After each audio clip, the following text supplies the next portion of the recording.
Tuto sur les plans sonores et l'acoustique.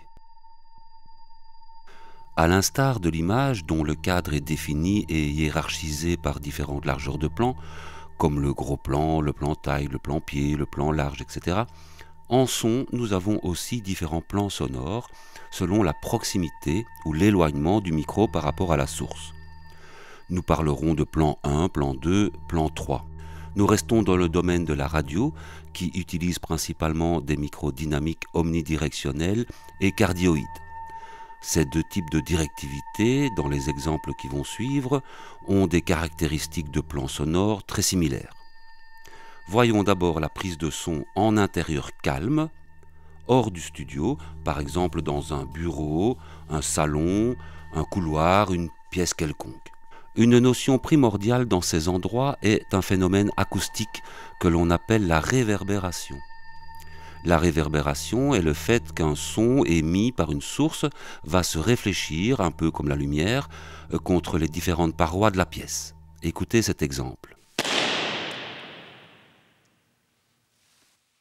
Selon la taille de la pièce, les matériaux utilisés sur les murs, le sol, le plafond, et la forme de la pièce, cette réverbération sera plus ou moins longue. Si dans le milieu musical, cette réverbération est un élément avec lequel on joue, en prise de son radio, cette réverbération peut être embêtante, surtout qu'il est quasi impossible de la retirer d'un enregistrement, alors qu'on peut très bien en ajouter artificiellement dans un logiciel. Lorsque vous placez un micro face à une source, il y a une partie de son direct, c'est-à-dire qui part de la source et qui arrive en ligne droite vers le micro, et une partie de son indirect, c'est-à-dire de son réfléchi ou réverbéré, qui arrive aussi au micro. Plus le micro est proche de la source, plus il y aura de son direct. Plus on s'éloigne de la source, plus il y aura de sons indirects qui arriveront au micro. Quand la distance source-micro fait que 50% de son direct et 50% de son réverbéré arrivent au micro, on appelle ça la distance critique.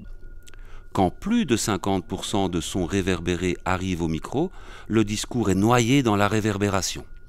La compréhension du discours est alors perturbée, on entend, mais le discours est brouillé et est moins intelligible. Revenons à nos plans sonores avec un micro dynamique omnidirectionnel ou cardioïde. Le plan 1. Le plan 1 donne une impression acoustique d'être en gros plan.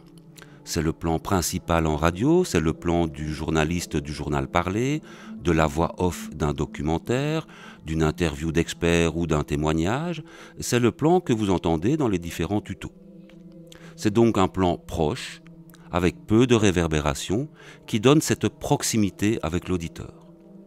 Le micro est placé à quelques centimètres de la bouche. À cette distance, le micro captera plus de basses fréquences. On appelle cela l'effet de proximité. Plus on s'éloignera, plus cet effet s'estompera. Voici un exemple. Dévastée par les eaux, la petite école de Frépont a réussi sa rentrée dans la bonne humeur. Le plan 2. Le plan 2 est plus éloigné, la réverbération apparaît.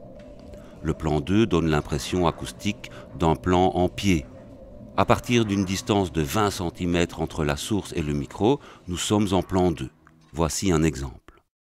Dévastée par les eaux, la petite école de Frépont a réussi sa rentrée dans la bonne humeur. Le plan 2 sera utilisé en fiction radiophonique, en reportage ou en son documentaire.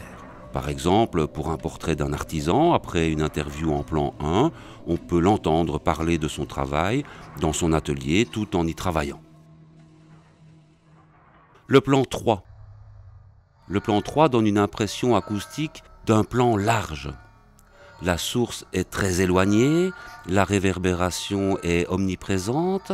Voici un exemple. Dévastée par les eaux, la petite école de Frépont a réussi sa rentrée dans la bonne humeur. Le plan 3 commence avec un micro placé à 70 cm ou 1 mètre de la source.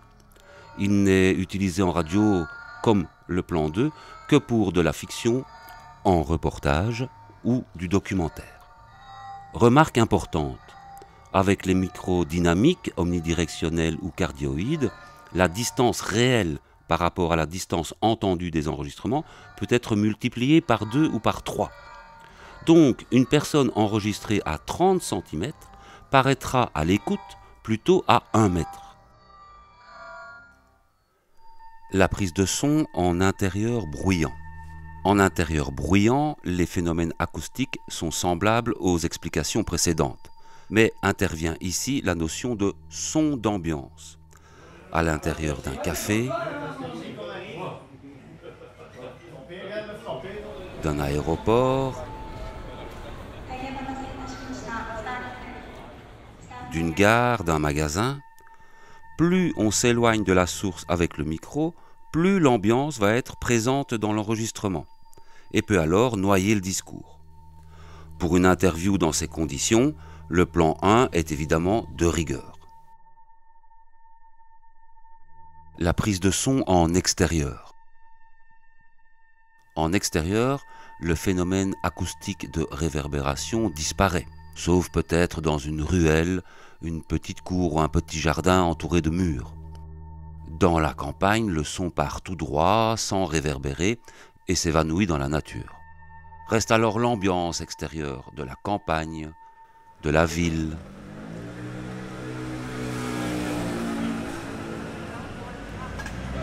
d'un marché, Allez les deux, vous les fermiez à 15 € ce matin. de la mer, d'une fête foraine, etc. Comme dans les prises de son en intérieur bruyant, ces ambiances extérieures peuvent venir masquer une interview. Le plan 1 est donc ici aussi nécessaire.